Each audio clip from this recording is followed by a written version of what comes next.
Hi, ಸ್ವಾಗತ ಮತ್ತೆ ನನ್ನ ಚಾನೆಲ್ಗೆ.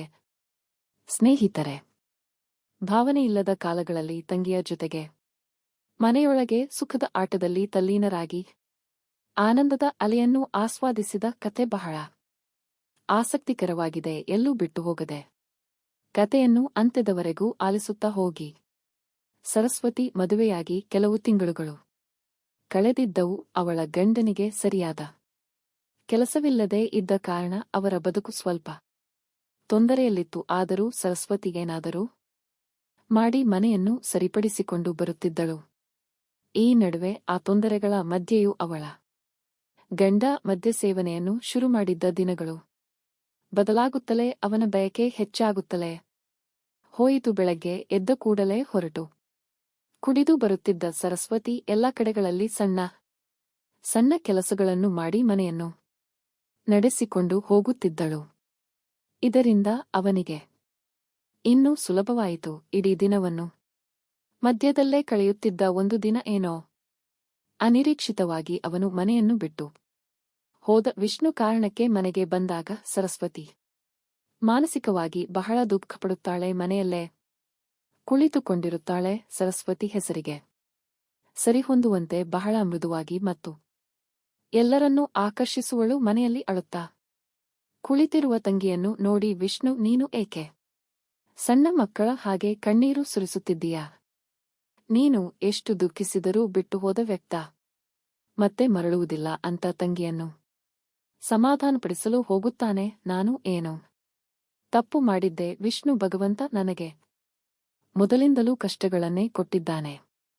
ಗಂಡನನ್ನು ಕಳೆದುಕೊಂಡರೂ ಹೇಗೋ ಬದುಕನ್ನು ತೊಂದರೆಪಟ್ಟು ನಡೆಸುತ್ತಿದ್ದೆ. ಈಗ ನನ್ನನ್ನು ಅವನಿಂದ ದೂರ ಮಾಡಿದ್ದಾನೆ. ಭಗವಂತ ನನಗೆ ಇಂತಹ ದುಃಖವನ್ನು ನೀಡಬಾರದಿತ್ತು. ನನ್ನ ಬೇಸರವನ್ನು ಯಾರೊಂದಿಗೆ ಹಂಚಿಕೊಳ್ಳಲಿ? ನಾನು ಯಾರ ಜೊತೆಗೆ ಬದುಕಬೇಕು ಅಂತ ಕಣ್ಣೀರು ಹರಿಸುತ್ತಿರುತ್ತಾಳೆ. ಆಗ ವಿಷ್ಣು, ನೀನು ಚಿಂತೆ ಮಾಡಬೇಡ. ನೀನು ಏನು ಏಕೆ? ಒಬ್ಬಳು ನಿನ್ನೊಂದಿಗೆ ನಾನಿರುತ್ತೇನೆ. ಇಂತಹ ಸಣ್ಣ ವಿಚಾರಗಳಿಗೂ ಬೇಸರ ಪಡಬೇಡ. ನೀನು ಸ್ವಲ್ಪ ಶಾಂತವಾಗಿರು. ನನಗೆ ಸಣ್ಣ ಅಣ್ಣ ಕೆಲಸವಿದೆ, ನಾನು ಹೋಗಿ ಬರುತ್ತೇನೆ ಅಂತ ಅಲ್ಲಿಂದ ಹೊರಡುತ್ತಾನೆ. ವಿಷ್ಣು ಹೇಳಿದ ಮಾತಿಗೆ ಸ್ವಲ್ಪ ಧೈರ್ಯಗೊಂಡಳು ಸರಸ್ವತಿ. ತಾನು ಮನೆಯ ಕೆಲಸಗಳಲ್ಲಿ ತೊಡಗಿ ತನ್ನ ದುಃಖವನ್ನು ಸ್ವಲ್ಪ ಮರೆಯಲು ಯತ್ನಿಸುತ್ತಾಳೆ. ಹೀಗೆ ಒಂದು ದಿನ ಪಟ್ಟಣದ ನದಿಯ ತೀರದಲ್ಲಿ ಬಟ್ಟೆಗಳನ್ನು ತೊಳೆಯುತ್ತಾ ಕುಳಿತಿರುತ್ತಾಳೆ. ಆಗ ವಿಷ್ಣು ಕೈಯಲ್ಲಿ ಒಂದು ಪ್ಲಾಸ್ಟಿಕ್ ಬ್ಯಾಗ್ ಹಿಡಿದುಕೊಂಡು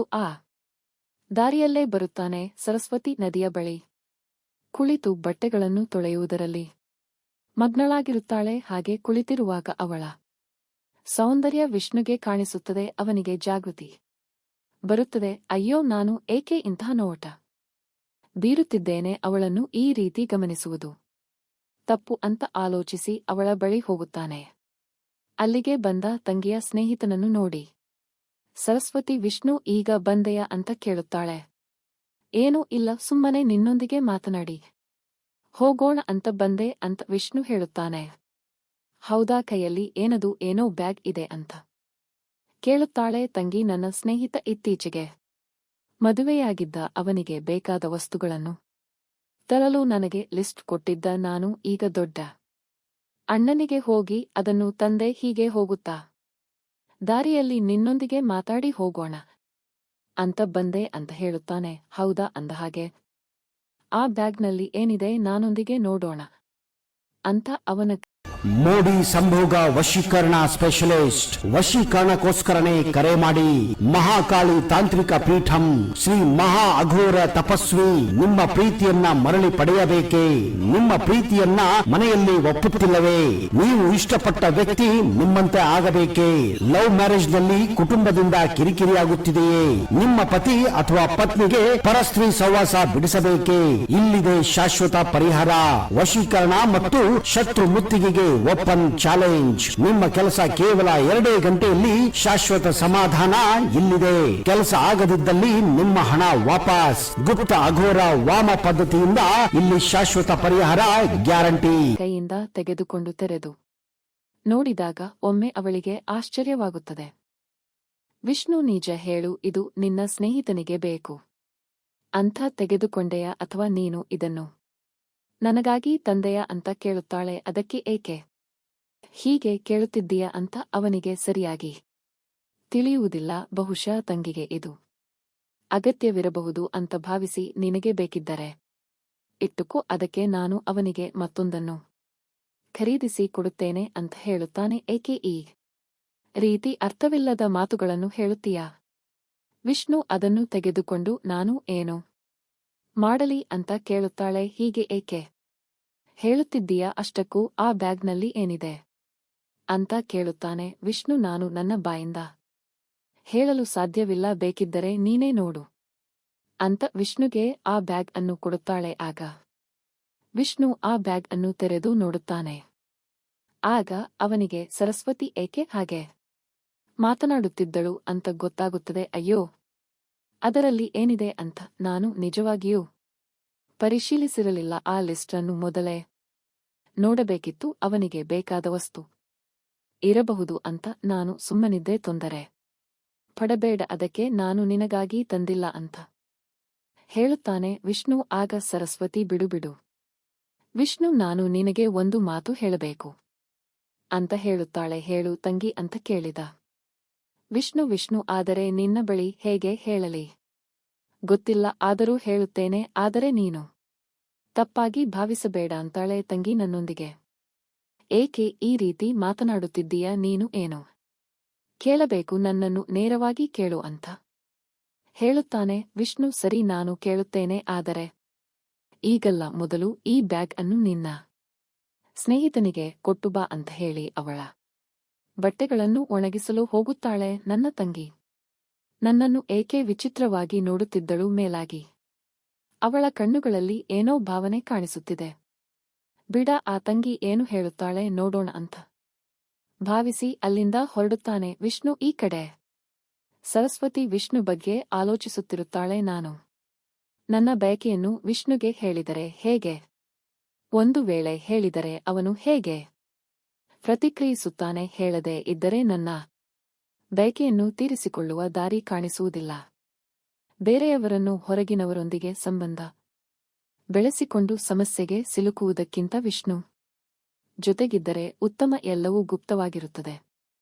ಹೀಗೆಲ್ಲ ಆಲೋಚಿಸುತ್ತಿರುವಾಗ ವಿಷ್ಣು ಅಲ್ಲಿಗೆ ಬರುತ್ತಾನೆ. ಹೇಳು ತಂಗಿ, ಏನು ಹೇಳಬೇಕು ಅಂತ ಹೇಳಿದ್ದಲ್ಲವೇ ಅಂತ ಕೇಳುತ್ತಾನೆ. ಆದರೆ ಸರಸ್ವತಿ ಗೊಂದಲದಲ್ಲಿರುತ್ತಾಳೆ. ವಿಷ್ಣು ಮತ್ತೆ ತಂಗಿ ಅಂತ ಕರೆಯುತ್ತಾನೆ. ಅವಳು ಸಣ್ಣ ನಗುವೊಂದಿಗೆ ವಿಷ್ಣು ಕಡೆಗೆ ತಿರುಗುತ್ತಾಳೆ. ಏಕೆ ತಂಗಿ, ನೀನು ಏನೋ ಭಯಪಡುತ್ತಿರುವಂತೆ ಕಾಣುತ್ತಿದ್ದೀಯಾ? ಯಾವುದರ ಬಗ್ಗೆ ಆಲೋಚಿಸುತ್ತಿದ್ದೀಯಾ ಅಂತ ಕೇಳುತ್ತಾನೆ. ಏನು ಇಲ್ಲ ವಿಷ್ಣು, ನೀನು ಕರೆದದ್ದು ನನಗೆ ಕೇಳಲಿಲ್ಲ ಅಷ್ಟೇ ಅಂತಾಳೆ. ಸರಿ, ಆದರೆ ನೀನು ಏನು ಹೇಳಬೇಕು ಅಂತ ಭಾವಿಸಿದೆ ಅಲ್ಲವೇ? ಅದು ಏನು ಅಂತ ಹೇಳು ಅಂತಾನೆ. ಅದು ವಿಷ್ಣು. ಬಿಡು, ಈಗ ಬೇಡ, ಮತ್ತೊಮ್ಮೆ ಯಾವಾಗಲಾದರೂ ಸರಿಯಾದ ಸಮಯ ಬಂದಾಗ ಹೇಳುತ್ತೇನೆ ಅಂತಾಳೆ. ಹೌದಾ, ಹಾಗಲಿ ತಂಗಿ, ನಾನು ನಿನಗೆ ಏನು ಹೇಳಬೇಕು ಅಂತ ಭಾವಿಸಿದ್ದೆ ಅಂತೂ ವಿಷ್ಣು ಕೇಳುತ್ತಾನೆ. ಅವನ ಮಾತನ್ನು ಕೇಳಿ ಸರಸ್ವತಿ ಮತ್ತೆ ಆಲೋಚಿಸಲು ಶುರುಮಾಡುತ್ತಾಳೆ. ವಿಷ್ಣು ನನಗೆ ಏನನ್ನು ಹೇಳಬಹುದು? ನಾನು ಭಾವಿಸಿದಂತೆ ಅವನು ಯೋಚಿಸುತ್ತಿದ್ದಾನೋ? ಅವನಿಗೂ ನನ್ನ ಮೇಲೆ ಆಸಕ್ತಿ ಇದೆಯೋ? ಒಂದು ವೇಳೆ ನನ್ನ ಹಾಗೆಯೇ ಅವನು ಭಾವಿಸಿದರೆ ನನ್ನ ಕೆಲಸ ಸುಗಮವಾಗುತ್ತದೆ. ಹೀಗೆಲ್ಲ ಆಲೋಚಿಸಿ ಏನದು ವಿಷ್ಣು ಹೇಳು ಅಂತ ಕೇಳುತ್ತಾಳೆ. ಆಗ ವಿಷ್ಣು ಏನು ಇಲ್ಲ ಭಾವ, ಹೋಗಿ ಕೆಲವು ಸಮಯವೇ ಆಯಿತು.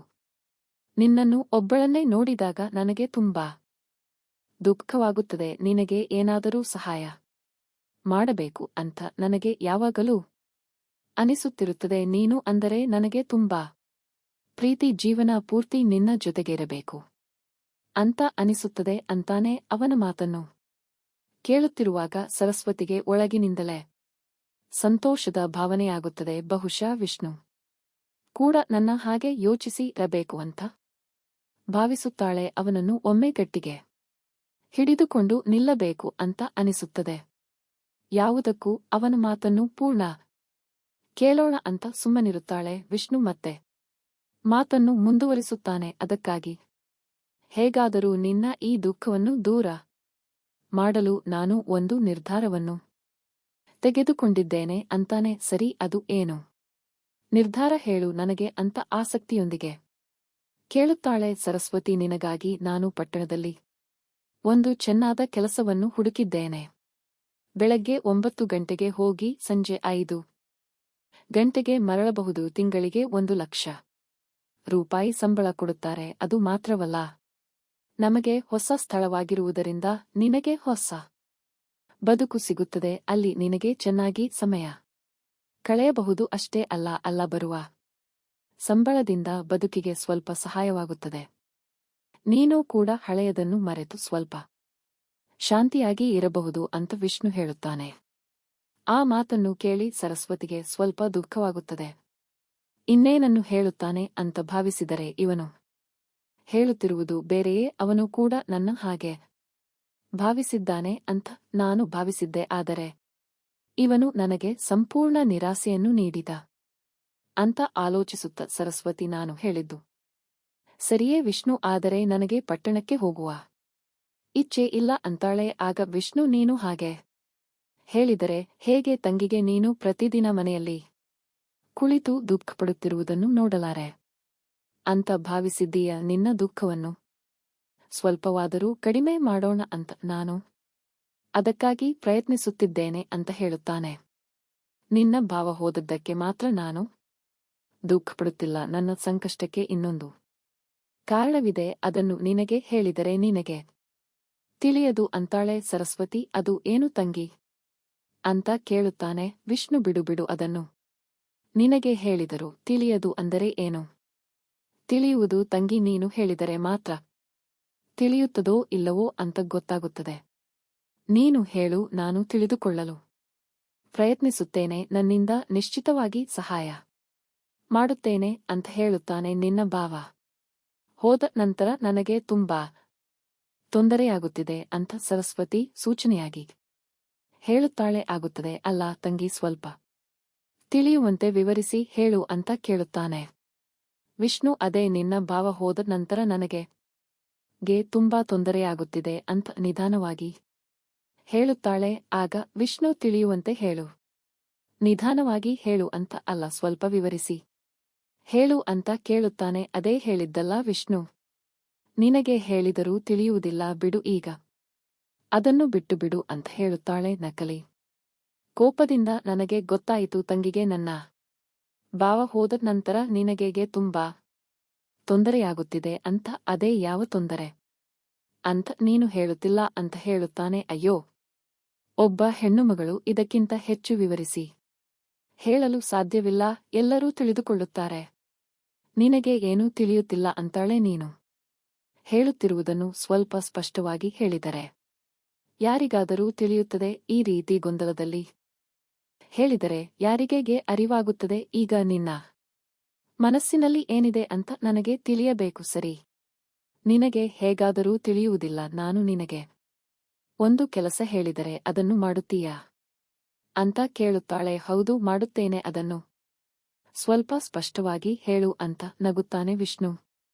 ಹಾಗಿದ್ದರೆ ಇಂದು ರಾತ್ರಿ 9 ಗಂಟೆಗೆ ಸಣ್ಣ ಮಲ್ಲಿಗೆ ಹೂವನ್ನು ತೆಗೆದುಕೊಂಡು ನನ್ನ ಮನೆಗೆ ಬಾ. ಎಲ್ಲಾ ಮಾಹಿತಿ ನಿನಗೆ ತಿಳಿಯುತ್ತದೆ ಅಂತಾಳೆ ಸರಸ್ವತಿ. ಆಯ್ತು, ನೀನು ಹೇಳಿದಂತೆ ನಾನು ಇಂದು ರಾತ್ರಿ ಮಲ್ಲಿಗೆ ಹೂ ತೆಗೆದುಕೊಂಡು ಬರುತ್ತೇನೆ ಅಂತ ವಿಷ್ಣು ಹೊರಡುತ್ತಾನೆ. ಆಗ ಸರಸ್ವತಿ ಮನಸ್ಸಿನಲ್ಲಿ ಆಲೋಚಿಸುತ್ತಾಳೆ, ಇವನ ವಯಸ್ಸಿನ ಯುವಕರು ಎಷ್ಟು ವೇಗವಾಗಿರುತ್ತಾರೆ, ಇವನು ಏಕೆ ಇಷ್ಟು ನಿಧಾನವಾಗಿದ್ದಾನೆ ಅಂತ. ರಾತ್ರಿ 9 ಗಂಟೆಯಾಗುತ್ತದೆ. ವಿಷ್ಣು ಮಲ್ಲಿಗೆ ಹೂ ಜೊತೆ ಮನೆಗೆ ಬರುತ್ತಾನೆ. ಸರಸ್ವತಿ ಸ್ನಾನ ಮಾಡಿ ಚೆನ್ನಾಗಿ ರೋಸ್ ಪರಿಮಳ ಹಚ್ಚಿಕೊಂಡು ತಲೆಗೆ ಸಾಂಬ್ರಾಣಿ ಹಾಕಿಕೊಂಡು ಸಿದ್ಧಳಾಗುತ್ತಾಳೆ. ಕೈಯಲ್ಲಿ ಮಲ್ಲಿಗೆ ಹೂವನ್ನು ಇಟ್ಟುಕೊಂಡು ಮನೆಯ ಒಳಗೆ ಬರುತ್ತಾನೆ ವಿಷ್ಣು. ಬರುವಾಗ ಸರಸ್ವತಿ ಹಚ್ಚಿಕೊಂಡ ಪರಿಮಳ ಚೆನ್ನಾಗಿ ಬೀಸುತ್ತಿರುತ್ತದೆ. ವಿಷ್ಣು ಸರಸ್ವತಿ ಕೋಣೆಗೆ ಬರುತ್ತಾನೆ. ಅವನನ್ನು ನೋಡಿ ಸರಸ್ವತಿ, ಬಂದೆಯ ವಿಷ್ಣು? ನಾನು ನಿನಗಾಗಿ ಕಾಯುತ್ತಿದ್ದೆ.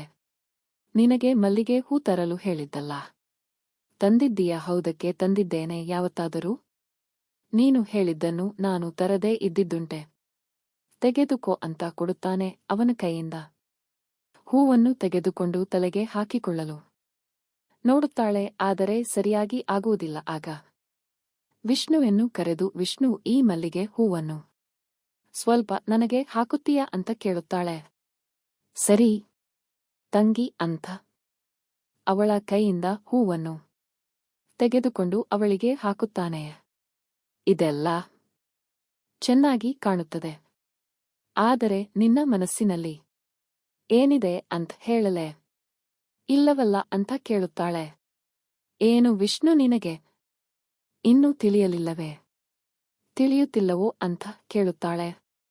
ನೀನು ನನಗೆ ಹೇಳಿದ್ದೀಯಾ ನನಗೆ ತಿಳಿಯುವಂತೆ ಅಂತ ತುಂಬಾ ಗೊಂದಲದಲ್ಲಿ ಕೇಳುತ್ತಾನೆ. ಅಯ್ಯೋ ವಿಷ್ಣು ನಿನಗೆ ಇಷ್ಟು ತಿಳಿಯಲಿಲ್ಲವೇ? ಒಬ್ಬ ಹೆಣ್ಣುಮಗಳ ತಲೆಗೆ ಯಾರು ಮಲ್ಲಿಗೆ ಹೂ ಹಾಕುತ್ತಾರೆ ಅಂತ ಕೇಳುತ್ತಾಳೆ. ಕಟ್ಟಿರುವ ಗಂಡ ಹಾಕುತ್ತಾನೆ ಅಂತ ಹೇಳುತ್ತಾನೆ. ವಿಷ್ಣು ಅಲ್ಲವೇ? ಮತ್ತೆ ನಿನ್ನ ಬಳಿ ನಾನು ಏಕೆ ಹೂ ಹಾಕಿಕೊಂಡೇ ಹೇಳು ಅಂತ ಕೇಳುತ್ತಾಳೆ ಸರಸ್ವತಿ. ನೀನೇ ನಿನ್ನ ತಲೆಗೆ ಹೂ ಹಾಕಿಕೊಳ್ಳಲು ಸಾಧ್ಯವಾಗಲಿಲ್ಲ, ಅದಕ್ಕೆ ನೀನು ನನ್ನ ಬಳಿ ಸಹಾಯಕ್ಕೆ ಹೇಳಿದೆ, ಅದಕ್ಕೆ ನಾನು ಹಾಗೆ ಮಾಡಿದೆ ಅಂತನೇ ವಿಷ್ಣು. ಅಯ್ಯೋ ಭಗವಂತ, ನೀನು ಇಷ್ಟು ನಿರೀಹನಾಗಿ ಹೇಗೆ ಬೆಳೆದೆಯಪ್ಪ, ನಿಜ ಹೇಳು ವಿಷ್ಣು, ನಿನಗೆ ಇದು ತಿಳಿಯುತ್ತಿಲ್ಲವೇ ಅಥವಾ ತಿಳಿದು ತಿಳಿಯದಂತೆ ಮಾಡುತ್ತಿದ್ದೀಯಾ ಅಂತ ಕೇಳುತ್ತಾಳೆ. ಅಯ್ಯೋ ಪ್ರಾಮಿಸ್ ತಂಗಿ, ನನಗೆ ನಿಜವಾಗಿಯೂ ತಿಳಿಯುತ್ತಿಲ್ಲ ಅಂತ ಹೇಳುತ್ತಾನೆ. ವಿಷ್ಣು, ನಾನು ನಿನ್ನನ್ನು ತುಂಬಾ ಪ್ರೀತಿಸುತ್ತಿದ್ದೇನೆ ಅಂತಾಳೆ ಸರಸ್ವತಿ. ಏನು ಹೇಳುತ್ತಿದ್ದೀಯ ತಂಗಿ? ನೀನು ಹೇಳುತ್ತಿರುವುದನ್ನು ಕೇಳಿದರೆ ನನಗೆ ತಲೆಗೆ ಬಾಲೆ ಬಿದ್ದಂತಾಗುತ್ತದೆ ಅಂತಾನೆ ವಿಷ್ಣು. ನೀ ಇಚ್ಛ ಹೇಳುತ್ತಿದ್ದೇನೆ ವಿಷ್ಣು, ನಿನ್ನ ಭಾವ ಹೋಗಿ ತುಂಬಾ ಸಮಯವಾಯಿತು. ಅದು ಎಷ್ಟು ಕಾಲ? ನನ್ನನ್ನು ಒಬ್ಬಳನ್ನೇ ಇರಲು ಹೇಳುತ್ತೀಯಾ? ನಾನು ಯಾರಾದರೂ ಹೊರಗಿನವರನ್ನು ನೋಡಿಕೊಳ್ಳಬೇಕು ಅಂತ ಯೋಚಿಸುತ್ತಿದ್ದೇನೆ. ಆದರೆ ನೀನು ಉತ್ತಮ ಯುವಕ ಅಷ್ಟೇ ಅಲ್ಲ, ನೀನು ಎಷ್ಟು ಆಕರ್ಷಕನಾಗಿದ್ದೀಯ ಅಂತ ಅವನ ಕಣ್ಣುಗಳನ್ನೇ ಮನಮೋಹಕವಾಗಿ ನೋಡುತ್ತಾ ನಿಲ್ಲುತ್ತಾಳೆ ಸರಸ್ವತಿ. ಅಯ್ಯೋ ಹಾಗಾಗುವುದಿಲ್ಲ, ನಿನ್ನನ್ನು ನಾನು ಆ ರೀತಿ ಯೋಚಿಸುವುದಿಲ್ಲ ತಂಗಿ. ತಂಗಿ ಅಂದರೆ ಅಕ್ಕನಂತೆ ನಿನ್ನ ಮನಸ್ಸಿನಲ್ಲಿ ಇಂಥ ಕೆಟ್ಟ ಯೋಚನೆ ಇತ್ತು ಅಂತ ನನಗೆ ತಿಳಿದಿರಲಿಲ್ಲ. ನಾವು ಯಾವ ತಪ್ಪನ್ನು ಮಾಡಿದರೆ ನಾಳೆ ಅದು ನಮಗೆ ದೊಡ್ಡ ಸಮಸ್ಯೆಯನ್ನು ತರುತ್ತದೆ, ನಂತರ ತುಂಬಾ ಪಶ್ಚಾತ್ತಾಪ ಪಡಬೇಕಾಗುತ್ತದೆ ಅಂತ ಹೇಳುತ್ತಾನೆ ಸರಸ್ವತಿ. ಇದರಿಂದ ನಮಗೆ ಯಾವ ಸಮಸ್ಯೆಯೂ ಆಗುವುದಿಲ್ಲ ಅಂತ ಹೇಳುತ್ತಾಳೆ. ಇಲ್ಲ ತಂಗಿ, ನೀನು ಏನೇ ಹೇಳು, ಆದರೆ ನನ್ನ ಮನಸ್ಸು ಈ ಕೆಲಸಕ್ಕೆ ಒಪ್ಪಿಕೊಳ್ಳುವುದಿಲ್ಲ. ನಾನು ನಿನ್ನನ್ನು ದೇವತೆಯಂತೆ ನೋಡುತ್ತಿದ್ದೆ, ಆದರೆ ನೀನು ದುರಾಸೆಯ ಹಾಗೆ ಯೋಚಿಸುತ್ತಿದ್ದೀಯಾ ಅಂತ ಹೇಳುತ್ತಾನೆ ವಿಷ್ಣು. ಆಗ ಸರಸ್ವತಿ, ನಾನು ಮಾಡಿದ್ದು ತಪ್ಪು ನನಗೆ ತಿಳಿಯಿತು, ನನ್ನಿಂದ ತಪ್ಪಾಯಿತು, ಕ್ಷಮಿಸು. ನೀನು ನನಗಿಂತ ಚಿಕ್ಕವನಾದರೂ ನಿನಗೆ ನಮಸ್ಕರಿಸುತ್ತೇನೆ. ನೀನು ತುಂಬಾ ಸರಿಯಾಗಿ ಯೋಚಿಸುತ್ತೀಯ. ದಯವಿಟ್ಟು ಈ ಮಾತನ್ನು ಇಲ್ಲಿಗೆ ಮರೆತು ಬಿಡು. ನಾನು ನೀನು ಹೇಳಿದಂತೆ ಪಟ್ಟಣಕ್ಕೆ ಹೋಗಿ ನೀನು ಹುಡುಕಿದ ಕೆಲಸವನ್ನು ನೋಡಿಕೊಳ್ಳುತ್ತೇನೆ ಅಂತ ಹೇಳುತ್ತಾಳೆ ಸರಸ್ವತಿ. ದುಃಖಪಡಬೇಡ ತಂಗಿ, ಗಂಡನನ್ನು ಕಳೆದುಕೊಂಡವರಿಗೆ ಇಂಥ ಭಾವನೆಗಳು ಬರುವುದು ಸಹಜ. ಆದರೆ ಅದನ್ನು ಸ್ವಲ್ಪ ನಿಯಂತ್ರಿಸಿಕೊಂಡು ಚೆನ್ನಾಗಿ ಬದುಕುವುದು ಮುಖ್ಯ. ನಮ್ಮ ಮನಸ್ಸು ಹೇಳಿದ್ದಕ್ಕೆಲ್ಲ ನಾವು ಯೋಚಿಸಿದೆ ನಡೆದರೆ ಮುಂದೆ ನಮ್ಮ ಸಂಕಷ್ಟಗಳನ್ನು ನಾವೇ ನಮ್ಮ ಮೇಲೆ ತಂದುಕೊಳ್ಳುವಂತಾಗುತ್ತದೆ ಅಂತಾನೆ. ಸೋ ಕತೆ ಇಲ್ಲಿಗೆ ಮುಗಿಯುತ್ತದೆ. ಕತೆ ಇಷ್ಟವಾಯಿತೆ ಲೈಕ್, ಶೇರ್, ಕಮೆಂಟ್ ಮಾಡೋದನ್ನು ಬಿಡಬೇಡಿ. ಇಂಥ ಇನ್ನಷ್ಟು ಆಸಕ್ತಿಕರ ಕತೆಗಳಿಗಾಗಿ ನನ್ನ ಚಾನೆಲ್ ಅನ್ನು ಸಬ್ಸ್ಕ್ರೈಬ್ ಮಾಡಿಕೊಳ್ಳಿ. ಮೋಡಿ ಸಂಭೋಗ ವಶೀಕರಣ ಸ್ಪೆಷಲಿಸ್ಟ್. ವಶೀಕರಣಕ್ಕೋಸ್ಕರನೇ ಕರೆ ಮಾಡಿ. ಮಹಾಕಾಳಿ ತಾಂತ್ರಿಕ ಪೀಠಂ ಶ್ರೀ ಮಹಾ ಅಘೋರ ತಪಸ್ವಿ ನಿಮ್ಮ ಪ್ರೀತಿಯನ್ನ ಮರಳಿ ಪಡೆಯಬೇಕೇ? ನಿಮ್ಮ ಪ್ರೀತಿಯನ್ನ ಮನೆಯಲ್ಲಿ ಒಪ್ಪುತ್ತಿಲ್ಲವೇ? ನೀವು ಇಷ್ಟಪಟ್ಟ ವ್ಯಕ್ತಿ ನಿಮ್ಮಂತೆ ಆಗಬೇಕೇ? ಲವ್ ಮ್ಯಾರೇಜ್ ನಲ್ಲಿ ಕುಟುಂಬದಿಂದ ಕಿರಿಕಿರಿಯಾಗುತ್ತಿದೆಯೇ? ನಿಮ್ಮ ಪತಿ ಅಥವಾ ಪತ್ನಿಗೆ ಪರಸ್ತ್ರೀ ಸಹವಾಸ ಬಿಡಿಸಬೇಕೇ? ಇಲ್ಲಿದೆ ಶಾಶ್ವತ ಪರಿಹಾರ. ವಶೀಕರಣ ಮತ್ತು ಶತ್ರು ಮುತ್ತಿಗೆಗೆ ಓಪನ್ ಚಾಲೆಂಜ್. ನಿಮ್ಮ ಕೆಲಸ ಕೇವಲ 2 ಗಂಟೆಯಲ್ಲಿ ಶಾಶ್ವತ ಸಮಾಧಾನ ಇಲ್ಲಿದೆ. ಕೆಲಸ ಆಗದಿದ್ದಲ್ಲಿ ನಿಮ್ಮ ಹಣ ವಾಪಸ್. ಗುಪ್ತ ಅಘೋರ ವಾಮ ಪದ್ಧತಿಯಿಂದ ಇಲ್ಲಿ ಶಾಶ್ವತ ಪರಿಹಾರ ಗ್ಯಾರಂಟಿ.